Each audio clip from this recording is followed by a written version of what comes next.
My boyfriend gave me his sleeping pills. I missed all the red flags.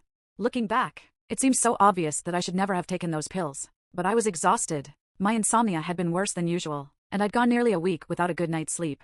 My boyfriend was the one who offered me some of his sleeping pills. Deep down, I knew I probably shouldn't have taken someone else's meds. But at that point I was so tired I was willing to try anything.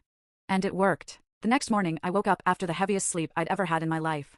The next night I took another sleeping pill and it was the same. Pretty soon it was just part of the normal routine. I'd wake up feeling refreshed, go through the day and then take another one of Jake's sleeping pills before we went to bed. I didn't think a thing was wrong until I noticed the bruises on my thighs.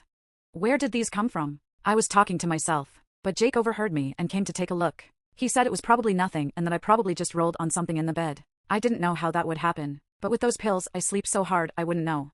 I tried to brush it off, but over the weeks my legs started to hurt and the bruising on my thighs was getting worse. I had my suspicions, but I tried to tell myself I was just paranoid. Jake wasn't like that.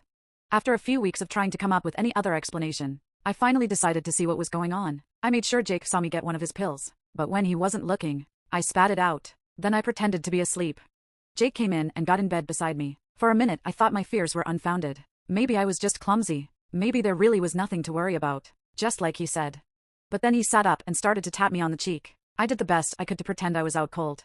He said, "Hey, are you awake? Babe, wake up." He kept at it for a minute and then leaned over me. I sat bolt upright and shoved him off.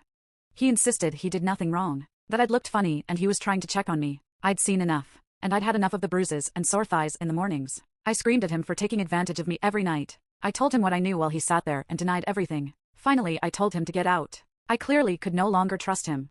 The name on the apartment lease was mine, so by the next morning Jake and his things were out. When I was cleaning that day, I found the almost empty bottle of his sleeping pills. I almost threw them out on the pile of his stuff that was growing in the hallway. Then I thought about it and put the bottle on my nightstand. Whether I could trust Jake or not, these pills did work. I'd take one more tonight and get a real good night's sleep. So I did. I would do anything now to go back in time and tell myself to stop.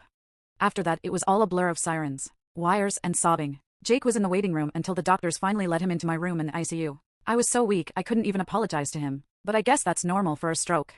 I wish I hadn't taken those pills. I missed all the signs of a blood clotting problem until I woke up alone in my apartment with half of my body paralyzed, with nobody there to help me. I was dehydrated and starving for days.